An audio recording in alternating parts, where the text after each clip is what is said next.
नमस्कार दोस्तों, stock market studies में फिर से एक बार आपको बहुत बहुत स्वागत है।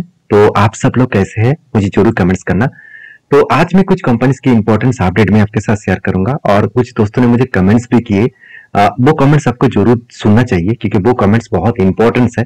आपको भी बहुत कुछ सीखने को मिलेगा यहाँ से। तो प्लीज इस वीडियो को लास्ट तक देखिए क्योंकि मैं इस सारे कंपनीज के डिस्कशन के साथ साथ मैं टेक्निकली चार्ट पैटर्न भी आपके साथ शेयर करने वाला हूँ, जो टेक्निकली चार्ट पैटर्न को मैं खुद यूज करता हूँ एज अ स्विंग ट्रेडिंग के हिसाब से। तो आपको मैं सिखाने के लिए सारे वीडियो शेयर कर रहा हूँ, तो प्लीज इसको देखकर सीखिए, खुद की उसके बाद स्टडी करिए, उसके बाद काम करिए। किसी भी तरफ से मेरे मेरे वीडियोस के ऊपर रिकमेंडेशन नहीं होता है क्योंकि काम करना आपको ही है, सीखना आपको ही है। क्योंकि विदाउट स्टडी नॉलेज ना लेकर काम करेंगे तो आप हमेशा लॉसेस ही कर बैठेंगे, प्रॉफिट कभी नहीं होगा। तो सीख कर काम करेंगे तो आप हमेशा प्रॉफिटेबल में रहेंगे। तो चलो वीडियो को शुरू करते हैं। शुरू करने से पहले चैनल को सब्सक्राइब अभी तक नहीं किया तो जरूर कर लीजिएगा क्योंकि आज का जो डेटा और अपडेट में दिखाऊंगा उसके बाद आपको यही लगेगा कि हाँ, अगर मैं पहले इस तरीके से वीडियो को देख लिया होता तो आज मैं अच्छा खासा प्रॉफिट कमा पाते। तो चलो सबसे पहले मैं बात करूंगा बीएससी के ऊपर। देखिए बीएससी के ऊपर सबसे पहले मैं जो डेटा आपको दिखाऊंगा वही इसका चार्ट पैटर्न। देखिए चार्ट पैटर्न दिखाने से पहले कंपनी का लो था, देखिए एक साल के अंदर 400 में था, आज कितना है 2000 है।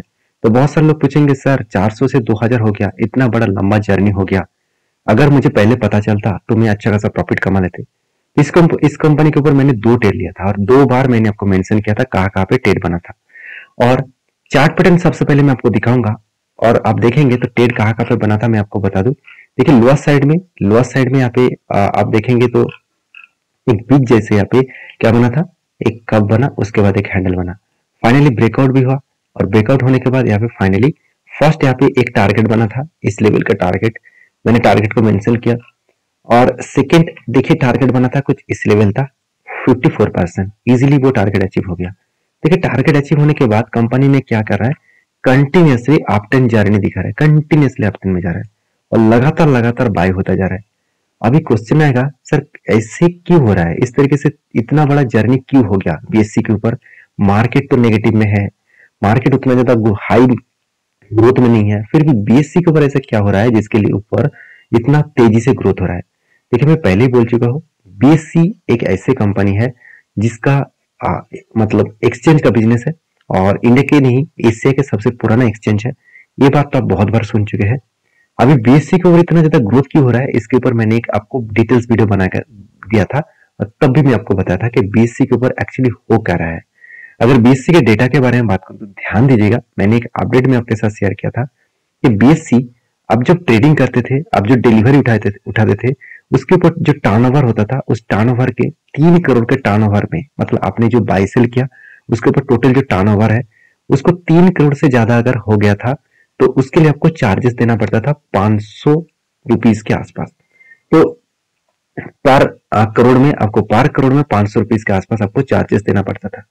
अभी बीएससी ने क्या किया कि एनएससी ने चार्जेस बहुत पहले से बढ़ा चुके थे, तो इसलिए बीएससी ने क्या किया, उसी चीज को कॉपी पेस्ट कर दिया, मतलब उसी चीज को वो कॉपी करना स्टार्ट कर दिए और वो भी चार्जेस बढ़ा दिया। वो भी कितना आप देखेंगे तो टर्नओवर 3 करोड़ के आसपास अगर टर्नओवर हो 3 करोड़ से अप टू 100 करोड़ तक, तो आपको 3700 रुपीज देना पड़ेगा पर करोड़ में। इसका मतलब 3 करोड़ से ज्यादा अगर अपने मतलब टर्नओवर कर लिए तो आपको 3700 करोड़ पर करोड़ में देना पड़ेगा।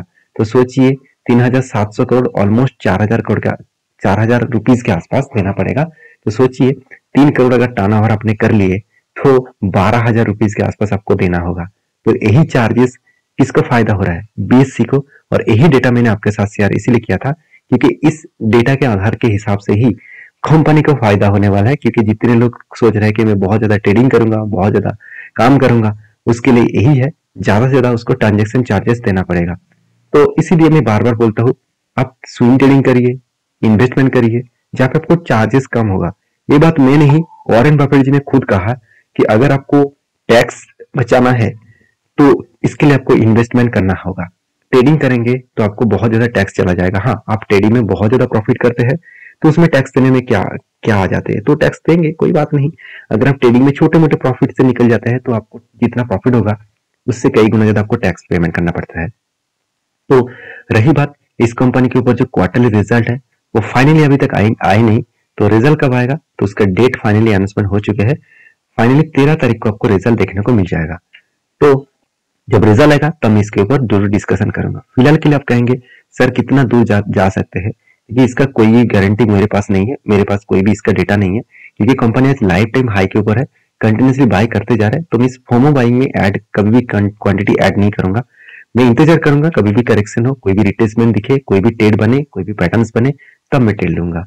तो आपको मैं यही कहूंगा कि इस तरीके से शेयर भागते जा रहा है, इसके ऊपर फोमो बाइंग मत करना।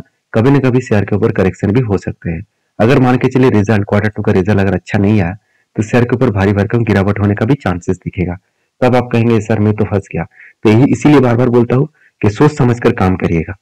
नेक्स्ट जो कंपनी जिसके बारे में चर्चा करूं उसका नाम है सीएट लिमिटेड। देखिए सीएट लिमिटेड इंडिया की एक पॉपुलर टायर्स मेकिंग कंपनी है। इस कंपनी के ऊपर मुझे जो बेस्ट पॉइंट लगता है, इंडिया के जितने सारे 2 व्हीलर्स और 4 व्हीलर्स कंपनी है, सारे के सारे कस्टमर, ज्यादा से ज्यादा कस्टमर इसके पास है।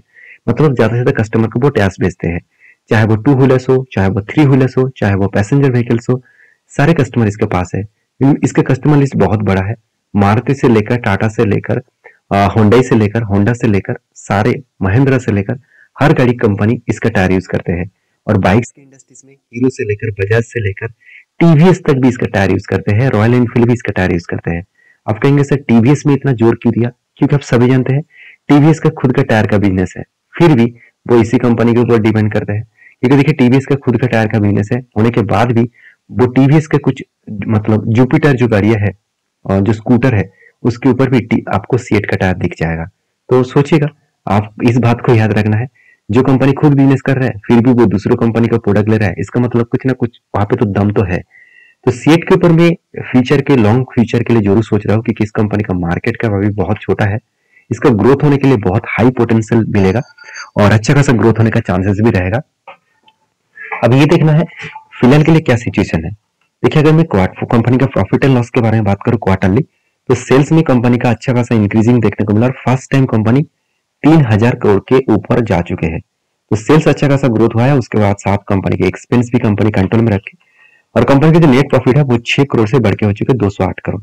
तो प्रॉफिटेबिलिटी भी अच्छा खासा ग्रोथ हुआ और कंटिन्यूसली कंपनी अच्छा खासा प्रॉफिट किया और इस बार तो सारे हाथ पार कर दिया। कंपनी सारे क्वार्टर्स को भी बीट किया और ईयर ऑफ ईयर बेसिस में तो कितना गुना कंपनी जम किया, आप एक बार कैलकुलेशन करके मैं आपको बता देता हूँ। ऑलमोस्ट 35 टाइम्स के आसपास कंपनी जम की है। तो इतना बड़ा प्रॉफिटेबिलिटी जम होगा तो कंपनी के ऊपर क्या ग्रोथ नहीं होंगे? बिल्कुल होंगे। तो बैलेंस शीट के बारे में चर्चा करूं तो देखिए कंपनी के जो रिजर्व है वो लगातार बढ़ते चले गए और कंपनी ने कर्जा भी उठाया। अभी क्वेश्चन आएगा कि सर इतना ज्यादा कर्जा क्यों उठाया गया? उसके पीछे 2 रीजन हो सकते हैं। पहले CWIP में कंपनी अच्छा खासा पैसा लगा कर रखे है, दूसरी बात फिक्स्ड एसेट भी अच्छा खासा है और तीसरी बात है कंपनी को इस बार अच्छा खासा प्रोजेक्ट भी मिला। करीबन 1300 करोड़ के आसपास कंपनी का प्रोजेक्ट मिला और कंपनी के हाथ में जो प्रॉफिटेबिलिटी है वो सिर्फ 500 करोड़ के आसपास है। तो 500 करोड़ के आसपास कंपनी के हाथ में प्रॉफिट और 1300 करोड़ के आसपास कंपनी को प्रोजेक्ट मिला। इस चीज को आपको यहाँ पे देखेंगे तो कंपनी के ऊपर जो प्रॉफिटेबिलिटी है वो ग्रोथ जितना हुआ है उस बेसिस में कंपनी कर्जा इसलिए लिया क्योंकि कंपनी को अच्छा खासा ट्रेड मिला। उस ट्रेड को कंप्लीट करने के लिए कंपनी के हाथ में पैसा इतना नहीं है जिस पैसे का रिक्वायरमेंट है, इसलिए कंपनी ने क्या किया? कर्जा उठाया। और एज ए इन्वेस्टर देखिए, खुद देखिए इंस्टीट्यूशन किस तरीके से इस कंपनी के ऊपर टिके हुए हैं। तो हर कोई चाहता है इस कंपनी के ऊपर बने रहने के लिए, क्योंकि कंपनी ने जो अच्छा खासा आपको रिटर्न दिया, एवरेजली आपको 20% के ऊपर रिटर्न कंपनी आपको जनरेट करके दिया। अभी लास्ट कुछ फ्यू डेज का डेटा दिखा दूं तो कंपनी के ऊपर जो वोलेटिलिटी है आप देखेंगे कभी 60%, कभी 60%, 50% के आसपास डिलीवरी देखने को मिला और बीच बीच में कभी कभी 30 to 60, 26% के आसपास भी डिलीवरी वीकनेस होता हुआ देखने को मिला। अभी इसके चार्ट पैटर्न्स के बारे में बात करूं तो आप ध्यान दीजिएगा, मैंने एक आपको लेवल मेंशन करके दिया था। कुछ कफ विद हैंडल पैटर्न जैसे क्रिएट हुआ था, कप बना, उसके बाद हैंडल बना, फाइनली इस कप को मैंने मार्किंग किया और उसी रेंज के हिसाब से टारगेट बना था। तो यहाँ पे एंट्री लेवल यहाँ पे बना था और किस तरीके से देखिए रिवर्सल करके फिर से वो रिट्रेसमेंट करके टारगेट अचीव किया। तो कहने का मतलब है पेशेंस ही सब कुछ है। जब आप पेशेंस दिखाएंगे तो सब कुछ आपको मिलेगा। आप मेरे साथ बहुत पहले से जुड़ कर रख चुके हैं, चैनल को सब्सक्राइब करके रख चुके हैं, तो आपको पता है कि मैं इस तरीके से जब भी कोई पैटर्न स्केट होता है तो मैं आपके साथ एज एजुकेशन पर्पस में शेयर करता हूँ, क्योंकि आपको भी पता चले कि कहाँ से कौन सा लेवल में ये सारी चीज आपको देखने को मिल रहा है। तो नेक्स्ट जो कंपनी जिसके बारे में चर्चा करूं उसका नाम है दीपक नाइट्रेट। देखिए दीपक नाइट्रेट आप सभी जानते हैं इंडिया की एक पॉपुलर केमिकल सेक्टर कंपनी है और इसका जो सोडियम नाइट्रेट जो इसका प्रोडक्ट है उनके ऊपर इसका राज है। इनके सबसे ज्यादा मोनोपोली बिजनेस उसके ऊपर है, क्योंकि मार्केट शेयर अच्छा खासा यहाँ पे उन्होंने कैप्चर करके रखा है, और वो भी सोडियम नाइट्रेट के ऊपर। अगर यही चीज देखेंगे तो आप यहाँ पे देख सकते हैं सोडियम नाइट्रेट के ऊपर कंपनी 75% मार्केट शेयर अकेला लेकर रखा है।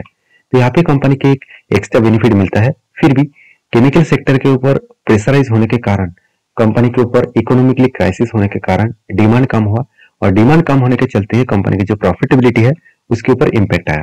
जैसे 1900 करोड़ के आसपास सेल हुआ था, इस बार 1700 करोड़ के आसपास सेल हुआ, और एक्सपेंस भी कंपनी मेंटेन्स की। उसके बाद कंपनी की जो प्रॉफिटेबिलिटी है 174 करोड़ से बढ़ के हो चुके 200 करोड़ के आसपास। तो आपको यही लग रहा होगा कि कंपनी के ऊपर प्रॉफिट बढ़ा हुआ है। प्रॉफिट तो जो ग्रोथ तो हुआ, मगर उतना ज्यादा ग्रोथ मैं नहीं कहूंगा, क्योंकि अभी भी कंटिन्यूसली एक ही रेंज के ऊपर ग्रोथ हो रहा है। तो इसको ज्यादा ग्रोथ तब कहूंगा जब कंपनी लगातार पिछले क्वार्टर्स को वो बीट करते चले जाएंगे, और पिछले ईयर्स को भी वो बीट कर पाएंगे। तो यहाँ पे ईयर को तो बीट किया, मगर क्वार्टर को कंपनी बीट नहीं कर पाए। तो यहाँ पे थोड़ा सा वीकनेस अभी भी है। फिर भी दीपक नाइट्रेट जैसे कंपनी के ऊपर आप फोकस रखिएगा, क्योंकि इस कंपनी का जो बिजनेस मॉडल्स है बहुत स्ट्रांग है, और इसका मैनेजमेंट बहुत स्ट्रांग है। क्योंकि मैं एक चीज हमेशा देखता हूँ, कंपनी मैनेजमेंट यही कहा है हमेशा कि कंपनी के ऊपर कुछ भी हो, सबसे पहले मेरा टारगेट यही रहता है कि जितना कर्जा मैंने लिया, कंपनी के ऊपर जितना कर्जा लिया गया, उस कर्जे को सबसे पहले वो रीपेमेंट करेंगे। यहाँ पे पूरा का पूरा कर्जे को रीपेमेंट किया, और जिसके चलते मुझे लगता है अच्छा खासा ग्रोथ होने का चांसेस यहाँ पे ज्यादा देखने को मिलेगा। तो एज ए इन्वेस्टर, प्रोमोटर से लेकर एफएसडीएस पब्लिक, हर किसी के पास इन्वेस्टमेंट आपको देखने को मिल जाएगा। तो आपका क्या राय है इस कंपनी के ऊपर जरूर कमेंट्स करना। और रही बात चार्ट पैटर्न्स का, तो दीपक नाइट्रेट के ऊपर मैंने एक लेवल मेंशन करके दिया जो आपको वॉच करना चाहिए। यहाँ पे कफ विथ हैंडल पैटर्न्स, तो उसके बाद यहाँ पे ब्रेकआउट हुआ, ब्रेकआउट कंफर्मेशन भी हो चुके हैं।